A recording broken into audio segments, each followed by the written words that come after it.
right, so you may or may not know that we do record a podcast every Sunday at 9 p.m. East African time. And this particular video showed up on one of my statuses when you're watching people's statuses, and I posted it on the Cabin Devos WhatsApp group, and we went back and forth with some of the reactions. And the question I asked really was very simple. What is this conversation really about? Is it about lemons? Is it about dishes? Is it about, I forget the other option. Is it about women just being quarrelsome? Should the man just have done the dishes and kept quiet? And I just want to see, or to understand what you think. Is it about, Lucy actually thought it's just about communication. If only they could sort that out, then they would be okay. But let me see if this will play. No, I don't like waking up to a dirty kitchen. Who cares? I care, all right? I care. I busted all day cleaning this house and then cooking that meal, and I worked today. It would be nice if you said thank you and helped me with the dishes. Fine. I'll help you do the dishes. Oh, come on. You know what? No, that's not what I want. You just said that you want me to help you do the dishes. I want you to want to do the dishes. Why would I want to do dishes? Why? See, that's my whole point. Are you telling me that you're upset because I don't have a strong desire to clean dishes? No, I'm upset because you don't have a strong desire to offer to do the dishes. I just did. After I asked you. Brooke, you're acting crazy again. Don't you call me crazy. I am not crazy. I didn't call you crazy. Just I didn't did. call you crazy. No, I didn't. I said you're acting crazy. You know what, Gary? I asked you to do one thing today, one very simple thing, to bring me 12 lemons, and you brought me 3. God damn it. If I knew that it was going to be this much trouble, I would have brought home 24 lemons. Even 100 lemons. You know what I wish? I wish everyone that was at that table had their own little private bag of lemons. Gary, Honest it's not to God. about the lemons. Well, that's all you're talking about. I'm just saying it'd be nice if you did things that I asked. It would be even nicer if you did things without me having to ask you. Well, I do seem to remember doing something for you this morning without you asking. Gary, come on. What? I'm You serious. know what? No, I'm here. serious. I am I too. really am. Come on, you knew I was working today and I made that meal, and you could have thought to yourself, you know, you could have said, I think I'm going to get Brooke some flowers. You said on our very first date that you don't like flowers, that they're a waste of money. Every girl likes flowers. So the last statement there was, every woman likes flowers. Dr. Martin, you've been married That's for... not true, because I've been on the side of that. They like flowers, but I have a more practical wife that wanted the last dollars that I spent on the flowers. Wow. You ought to think about that. There's a lot of wrong things in that clip. But it's all too common, isn't it? Yeah. It's not hard to see that happening. Part of it, I think, boils down to what they view their marriage as. Marriage is not 50-50. Marriage is 100%, 100%. So part of it's the attitude they have. I'll do what you ask, maybe, if I remember. Okay? That's not a good foundation for marriage. Okay? They're thinking of who? Each one is thinking about themselves. And then that affects the way you communicate to the other person. I think another thing is the communication. I think that's a key area as well, where you have to listen past the words. You have to listen past the words and realize that it wasn't just about the dishes or the lemons, but they're not really hearing each other. They're looking for the next point to make to justify their viewpoint, which means they're not really listening to the other person. And it shows no sensitivity to the other person. And I think for us guys, for us men, we need to be careful. We like to be fixers. As we hear somebody say something, we lock in on just that word and try to answer that word when you need to think what caused that to come up. I like to liken it to this. This is how this is what I told my children. I performed the marriage of all 4 of my children. And when I married them, I give a simple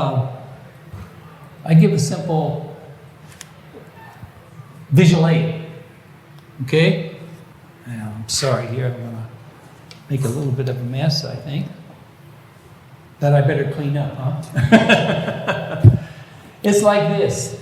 You know what it really boils down to with this man? He's failing to do, of course, he's not obviously a believer and doesn't really care what God says about marriage, whereas we should. And you need to realize that. What is the command that God gives to the husband for his wife? What's the main command? Love your wife. So I didn't realize this when I got married. I could say I love you to my wife, and I did. Every day, I'm sure, many times. But then it gets to be routine, and it gets to be she didn't feel loved all the time. So this is and so sometimes she would come back at me like that. Well, you didn't bring whatever, 5 lemons or whatever.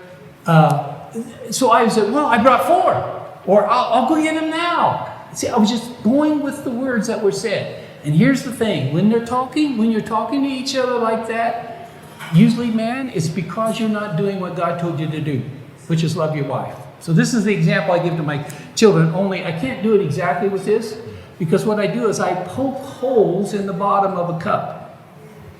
And then I say, God commands you to love. So every day, you need to be pouring in love to your wife. But the problem is, there are holes in that tank. And the love drips out. And the next day, they might come back at you with a little rough talk, a harsh talk. It's not really the talk. The talk is there because they feel empty. The gas tank is empty on the inside. The love tank is empty.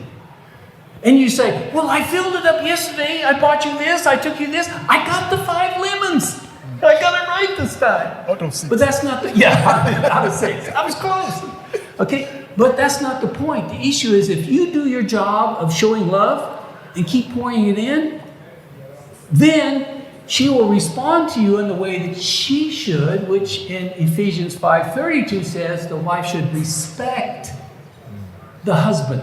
She was not talking to him in a respectful way. So what happens is each of us, when we just look on what the other is to give to us, then there's this crazy cycle.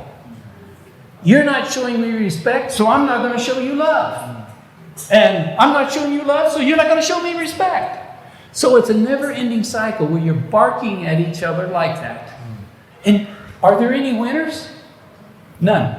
Neither one won. They both lost. So I think at the heart of it is understanding what the role of a husband and wife is. It's 100%, 100%. I'm to love sacrificially, continually, and keep the tank full. And guys, remember, her tank has holes in it. It doesn't stay the same. It drips out because of kids and work and housework and finances and all kinds of things. All kinds of things drain out that love. So you have to just keep pouring every day. You don't have to buy them something every day. You don't have to take them someplace special. Show them the attention. Learn their love language so that you can pour in more love in a greater way in a less amount of time. And then if you do that, see, I realized that because my wife and I got to be like that. I thought, what's going on? I was answering all her questions. Well, no, but I did this for you yesterday. Well, but you did. So we were just going back talking about the words. But when I realized what I needed to do was shut up and just start loving her. So when I see her reacting like that, you know what it tells me? The tank is empty. It's like when you sit in your car and you see the needle on E, it doesn't mean enough. Okay, it means empty. So when I see that kind of reaction, I just, boy, I'm not showing love. So I think of what I can do to encourage. So I'd offer to do the dishes. Do you like doing dishes? No, I don't. What would have been your very loving answer to a statement like that? Because I'm sorry to say, but I tend to be like that man.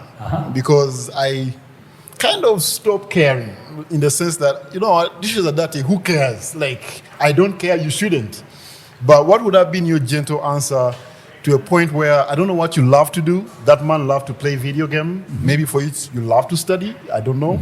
And so she finds you in that state, you're doing something you really love, and she's asking you to do something you are not inclined to want to do, what would have been your godly way of reacting to something like that? Because I don't want to really assume that men should want to do dishes.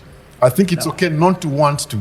Yeah. But she seemed to have a problem with him standing up with the dishes, and she said, I want you to want to do the dishes. Yeah. What would have been a better way not to escalate the conversation? Because definitely they both lost. Yeah. But if it gets to that, and somehow the Holy Spirit prompts you to the point that, hey, don't go any further, what would have been a more gentle answer I think to that admit kind you of... were wrong, Yeah. or to take the initiative to correct it. But I say, you know what, honey, you're absolutely right. Yeah. Let me go do the dishes. Okay, I'd be glad to do it for you, and I'll do whatever. I mean, I would look then to show joy. That's what she wanted to see. Yeah. Because if your wife's saying, you never say I love you, and then you say, well, I love you. That's not gonna work, guys. Yeah. Well, I told you to tell me that. Like she said, I told you to do that. So yeah, just swallow it and say, this is what she needs. I'm big enough to do that. Even if it's not my greatest joy.